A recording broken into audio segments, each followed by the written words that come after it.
ಅನುದಿನ ಅನುಕ್ಷಣ ಮನೆಯಲ್ಲೂ ಕಲಿಯೋಣ, ಕಲಿಕೆಯ ಹೊಸ ಹಾದಿಯಲಿ ಜೊತೆಗೂಡಿ ಹೆಜ್ಜೆಯ ಹಾಕೋಣ, ಸಂತಸದಿ ಕಲಿಯೋಣ ನಮ್ಮ ಹೆಮ್ಮೆಯ ಈ ಕ್ಲಾಸಿನಲ್ಲಿ. Yes sir. Yes teacher. Present ma'am. अस्सलामुअलैकुम वरहमतुल्लाहि वबरकातुहू। संवेदा ई क्लासेस में मैं तमाम तलबा का तहे दिल से इस्तकबाल करती हूँ। मैं Syeda Ghazala Roohi, government Urdu high school Salgunda, taluka Sindhanur, ज़िला रायचूर से। अज़ीज़ बच्चों, हमने पिछली क्लास में जमात हश्तुम की साइंस की दरसी किताब मादी अशिया धात और गैर धात का दूसरा हिस्सा पढ़ा था। आज हम इसका तीसरा हिस्सा पढ़ने जा रहे हैं।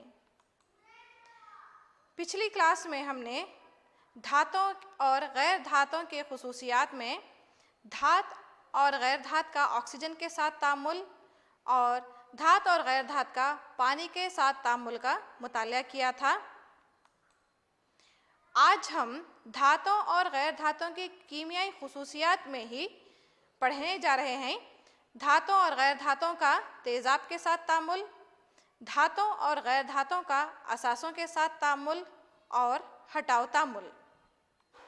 तो आइए सबसे पहले धातों और गैर धातों का तेज़ाब के साथ तामुल देखें। तेज़ाब का नाम सुनते ही आपके दिमाग में क्या आता है? आपको पता है कि तेज़ाब नीले लिटमस को लाल रंग में तब्दील करते हैं। अगर आपके हाथ में स्ट्रॉन्ग तेज़ाब है और अगर गलती से ज़रा भी ये आप पर गिर जाए तो आपकी जिल्द जल सकती है। आपने कई तेज़ाबों के नाम भी सुने होंगे, जैसे कि सल्फ्यूरिक तेज़ाब, हाइड्रोक्लोरिक तेज़ाब, नाइट्रिक तेज़ाब वगैरह। तेज़ाब धात और गैर धात पर भी असर डालते हैं। आइए देखते हैं कि धात और गैर धात तेज़ाब के साथ किस तरह तामुल करते हैं। आइए एक सरगर्मी के ज़रिए धातों का तेज़ाब के साथ तामुल समझने की कोशिश करें। हम 6 टेस्ट ट्यूब लेंगे और उस पर A, B, C, D, E और F लेबल करेंगे। टेस्ट ट्यूब ए में हम मैग्नीशियम रिबन डालेंगे, टेस्ट ट्यूब बी में एल्यूमिनियम के वर्क, टेस्ट ट्यूब सी में लोहे की कीलें, टेस्ट ट्यूब डी में कॉपर टर्निंग्स, टेस्ट ट्यूब ई में और एफ में हम गैर धातें डालेंगे। ई में चारकोल पाउडर जो कि कार्बन का बहरूप है और एफ में सल्फर पाउडर। अब हर एक टेस्ट ट्यूब में 5 ml हल्काया हुआ हाइड्रोक्लोरिक तेज़ाब डालेंगे। इन टेस्ट ट्यूब्स को ज़रा गौर से देखिए। क्या आप देख रहे हैं कि टेस्ट ट्यूब ए और बी में बुलबुले बन रहे हैं? बुलबुलों का बनना इस तरफ इशारा है कि धातें एल्यूमिनियम और मैग्नीशियम हाइड्रोक्लोरिक तेज़ाब के साथ तामुल कर रही हैं। क्या आप टेस्ट ट्यूब सी, डी, ई और एफ में कुछ तब्दीली देख रहे हैं? नहीं। इसका मतलब है कि इन टेस्ट ट्यूब्स में मौजूद अनासिर हाइड्रोक्लोरिक तेज़ाब के साथ तामुल नहीं कर रहे हैं। ज़रूरी नहीं कि कुछ अनासिर बहुत आहिस्ता भी तामुल करते हैं। चलिए इन्हें कुछ तवानाई फराहम करके देखते हैं, यानी गर्म करते हैं। टेस्ट ट्यूब सी, डी, ई और एफ में क्या आप गर्म करने पर कुछ तब्दीली देख सकते हैं? जी हाँ, बिल्कुल। हम टेस्ट ट्यूब सी में कुछ तब्दीली देख सकते हैं, जहां लोहे की कील मौजूद है। यहाँ पर भी हम बुलबुलों का बनना देख सकते हैं, मतलब लोहा भी हाइड्रोक्लोरिक तेजाब के साथ तामुल कर रहा है। टेस्ट ट्यूब डी, ई और एफ में गर्म करने पर भी कोई तब्दीली हम नहीं देख रहे हैं। इसका मतलब है कि कॉपर, कार्बन और सल्फर हाइड्रोक्लोरिक तेजाब के साथ तामुल नहीं कर रहे हैं। ठीक है बच्चों, आपने देखा टेस्ट ट्यूब ए, बी और सी जिसमें मैग्नीशियम, एल्यूमिनियम और लोहा है, बुलबुलों का बनना नजर आ रहा है। बुलबुलों का बनना मतलब गैस का बनना है, लेकिन इन टेस्ट ट्यूब में कौन सी गैस बन रही है हमें नहीं मालूम। चलिए एक टेस्ट करके मालूम करते हैं कि कौन सी गैस बन रही है। एक जलती हुई मोमबत्ती को हर एक टेस्ट ट्यूब पर लाएंगे।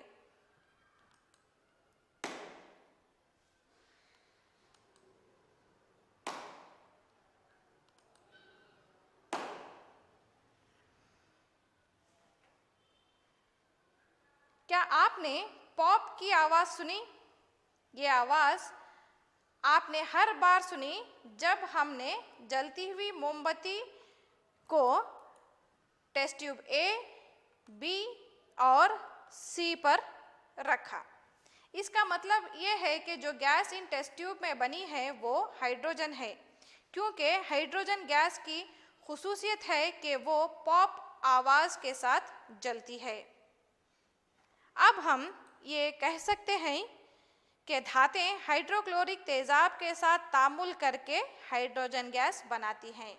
यहाँ और एक चीज़ बनती है और वो है नमक। आइए इस नमक के बनने को मसावत के जरिए समझें। टेस्ट ट्यूब ए में हमने डाला था मैग्नीशियम रिबन और हाइड्रोक्लोरिक तेजाब। मैग्नीशियम हाइड्रोक्लोरिक तेजाब के साथ तामुल करके हाइड्रोजन को हटाती है और मैग्नीशियम क्लोराइड नमक बनता है, जैसा आप इस मसावत में देख रहे हैं।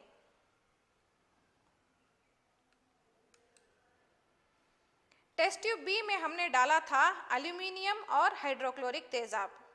एल्यूमिनियम हाइड्रोक्लोरिक तेजाब के साथ तामुल करने पर हाइड्रोजन गैस और एल्यूमिनियम क्लोराइड नमक बनता है। इसी तरह टेस्ट ट्यूब सी की मसावत हम कुछ इस तरह लिखेंगे।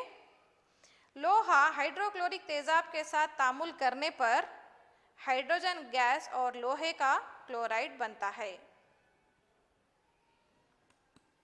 आपने देखा कि टेस्ट ट्यूब ई और एफ में कोई तामुल नहीं हुआ है, जिसमें चारकोल यानी कार्बन और सल्फर था, जो कि एक गैर धात हैं। हम यहाँ ये कह सकते हैं कि धातें तेजाब के साथ तामुल करके नमक और हाइड्रोजन गैस बनाती हैं। गैर धातें तेजाब के साथ तामुल नहीं करती। लेकिन टेस्ट ट्यूब डी का क्या, जिसमें हमने कॉपर डाला था। कॉपर एक धात है, पर ये तेजाब के साथ तामुल नहीं कर रहे हैं। इसकी क्या वजह हो सकती है? याद कीजिए, पिछली क्लास में हमने तामुलियती सिलसिले पर बहस की थी। हम देख सकते हैं कि तामुलियती सिलसिले में कॉपर की जगह हाइड्रोजन से नीचे है, यानी कॉपर हाइड्रोजन से कम तामुल पजीर धात है।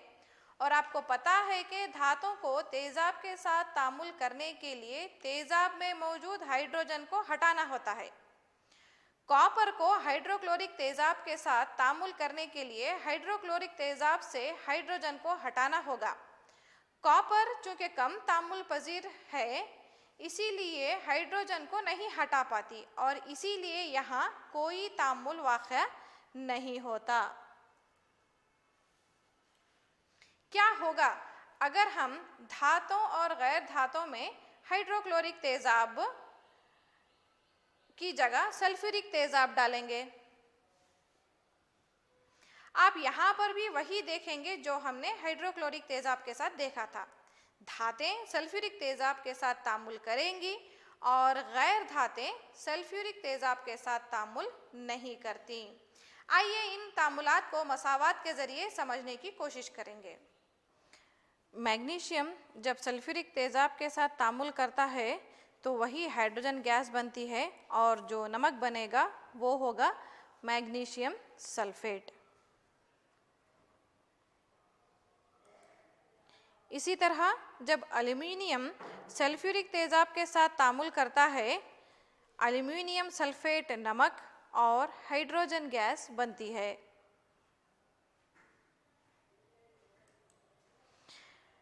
लोहा सल्फ्यूरिक तेजाब के साथ तामुल करता है तो हाइड्रोजन गैस बनती है और जो नमक बनेगा वो होगा लोहे का सल्फेट। लेकिन कॉपर का क्या? कॉपर सल्फ्यूरिक तेजाब के साथ तामुल करेगा? जी हाँ, कॉपर ऐसे तेजाब के साथ तामुल करता है जिनमें ऑक्सीजन मौजूद हो, जैसे कि सल्फ्यूरिक तेजाब और नाइट्रिक तेजाब। तो आखिर में हम ये नतीजा अख्ज़ कर सकते हैं कि जब धातें तेजाब के साथ तामुल करती हैं तो हाइड्रोजन गैस और नमक बनते हैं, लेकिन कॉपर धात होने के बावजूद हाइड्रोक्लोरिक तेजाब के साथ तामुल नहीं करता, बल्कि ऐसे तेजाब के साथ तामुल करता है जिसमें ऑक्सीजन मौजूद हो, जैसे कि नाइट्रिक तेजाब और सल्फ्यूरिक तेजाब। गैर धातें तेजाब के साथ तामुल नहीं करती।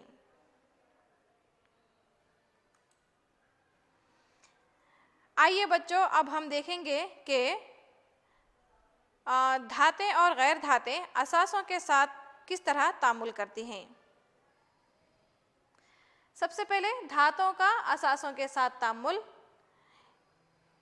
एक सरगर्मी के ज़रिए इन तामुलात को हम समझेंगे। इसके लिए हमें चाहिए सोडियम हाइड्रोक्साइड की टिकिया, एल्युमिनियम के work, conical flask, rubber cork जिसको कांच की एक नली लगी हो, मोमबत्ती और माचिस का डिब्बा। कोनिकल फ्लास्क में 6 से 7 सोडियम हाइड्रोक्साइड की टिकियाँ डालिए और तकरीबन 5 से 10 ml पानी डालकर अच्छी तरह हिलाइए ताकि सोडियम हाइड्रोक्साइड की टिकियाँ इसमें हल हो जाएं। जो आपका ताज़ा सोडियम हाइड्रोक्साइड का महलूल तैयार हो गया। अब इस महलूल में एल्युमिनियम के वर्क डालिए और कॉर्क को कोनिकल फ्लास्क पर लगा दीजिए और अच्छी तरह हिलाइए। आप देख सकते हैं कि महलूल में बुलबुले उठना शुरू हो गए हैं। एक जलती हुई मोमबत्ती को कांच की नली के करीब लाइए। आप देखेंगे कि जो गैस बाहर निकल रही है वो पॉप आवाज़ के साथ जलेगी। और एक बार देखिए, आप इस पॉप आवाज़ से अच्छी तरह वाकिफ़ हैं। ये हाइड्रोजन गैस के जलने की आवाज़ है। इस तजुर्बे से हम इस नतीजे पर पहुँचे हैं कि धातें जब असासों के साथ तामुल करती हैं तो हाइड्रोजन गैस और नमक बनते हैं। गैर धातुओं का असासों के साथ तामुल पेचीदा होता है। इसका मुताला आप अपनी आला जमातों में करेंगे। आइए बच्चों, अब हम एक बहुत ही दिलचस्प तामुल के बारे में पढ़ेंगे और वो है हटाऊ तामुल। हटाऊ तामुल को हम पहले एक मिसाल के ज़रिए समझने की कोशिश करेंगे। एक दिन एक दुबला पतला लड़का जिसका नाम ए था, शतरंज खेलना चाह रहा था। वो एक लड़की बी से मिला जिसके पास चेस बोर्ड था। ये दोनों ए और बी खेलने लगे। अब यहाँ पर एक मोटा ताज़ा लड़का जिसका नाम सी था पहुँच जाता है और सी भी बी के साथ चेस खेलना चाहता है। जैसा कि सी बहुत ताकतवर था, उसने ए को आसानी से हटा दिया और सी और बी खेलने लगे। तो मैं यहाँ ये कह सकती हूँ कि ताकतवर लड़के ने कमज़ोर लड़के को आसानी से हटा दिया। क्या कमज़ोर लड़का ए अगर सी को यानी ताकतवर लड़के को हटाना चाहे तो क्या ये मुमकिन है? नहीं, क्योंकि ए कमज़ोर है और सी ताकतवर। बिल्कुल ऐसा ही मामला कीमियाई तामुलात में भी देखा जा सकता है और ऐसे तामुलात को हम हटाव तामुल कहते हैं। यहाँ तामुल की एक मसावत को देखिए।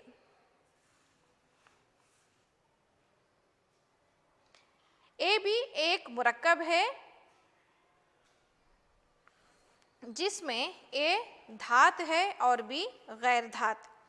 ए कमज़ोर धात है यानी कम तामुल पजीर धात है और अब सी ताकतवर धात यहाँ आती है। ताकतवर यानी ज़्यादा तामुल पजीर धात। सी धात ए को ए बी मुरक्कब से आसानी से हटा देती है क्योंकि सी ज़्यादा तामुल पजीर धात है। इसके नतीजे में हमें सी बी मुरक्कब हासिल होता है और ए धात हट जाती है और ये तामुल हटाओ तामुल कहलाता है, जहाँ ज़्यादा तामुल पजीर धात कम तामुल पजीर धात को हटा देती है। आइए एक सरगर्मी के तहत इस हटाओ तामुल को तफसील से समझें। हम 3 बीकर्स लेंगे और इन पर ए, बी और सी लेबल करके इनमें 500 ml पानी भर देंगे। अब बीकर ए लीजिए, इसमें हम एक नमक डालेंगे जो है कॉपर सल्फेट। देखिए इस महलूल का रंग कौन सा है? बिल्कुल सही, नीला रंग। अब हम इस कॉपर सल्फेट के महलूल में जिंक के दाने डालेंगे और थोड़ी देर रख देंगे।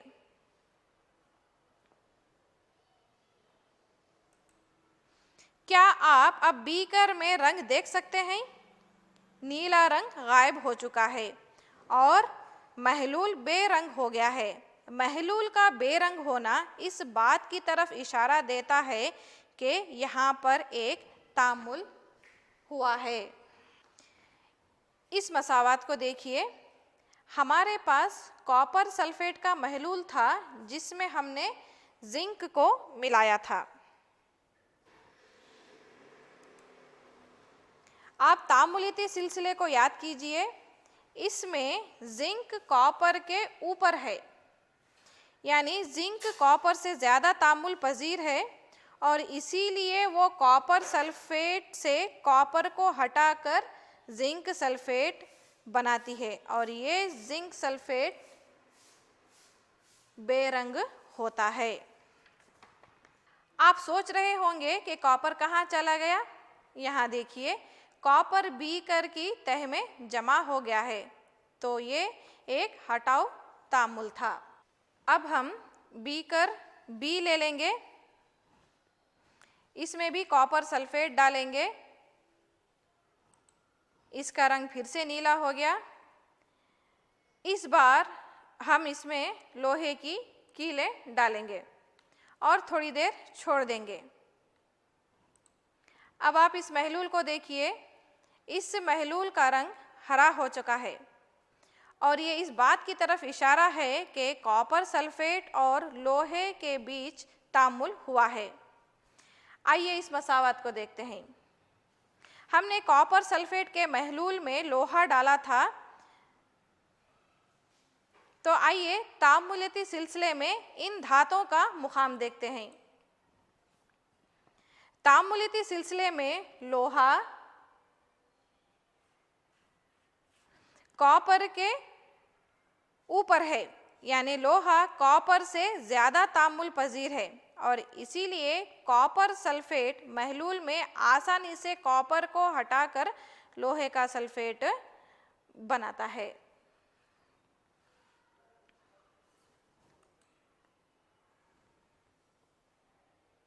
इसीलिए यहाँ बीकर बी में महलूल का रंग नीले से हरे में तब्दील हुआ है और कॉपर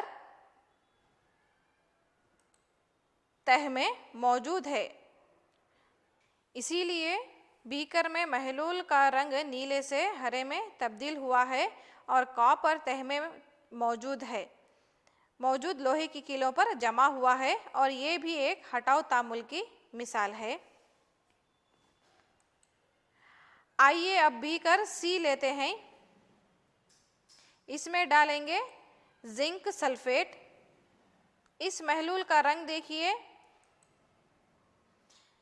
यानी ये बेरंग है, कोई रंग नहीं है।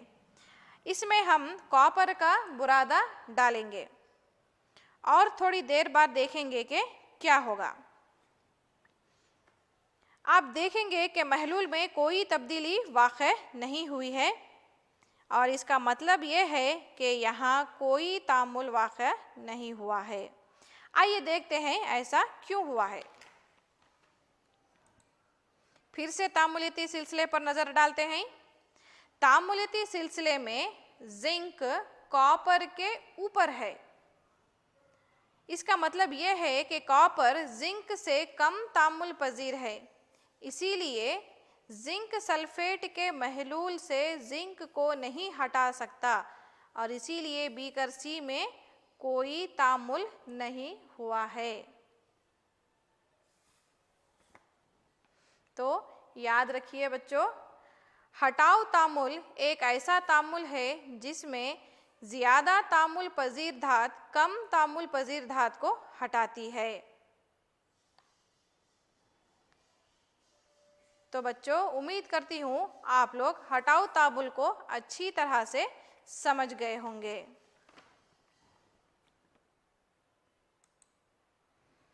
आइए आखिर में हमने आज जो पढ़ा इसका इयादा करते हैं। जब धातें तेजाब के साथ तामुल करती हैं तो हाइड्रोजन गैस और नमक बनते हैं, लेकिन कॉपर धात होने के बावजूद हाइड्रोक्लोरिक तेजाब के साथ तामुल नहीं करता, बल्कि ऐसे तेजाब के साथ तामुल करता है जिसमें ऑक्सीजन मौजूद हो, जैसे कि नाइट्रिक तेजाब और सल्फ्यूरिक तेजाब। गैर धातें तेजाब के साथ तामुल नहीं करती। जब धातें असासों के साथ तामुल करती हैं तो हाइड्रोजन गैस और नमक बनते हैं। हटाऊ तामुल एक ऐसा तामुल है जिसमें ज़्यादा तामुल पजीर धात कम तामुल पजीर धात को हटाती है।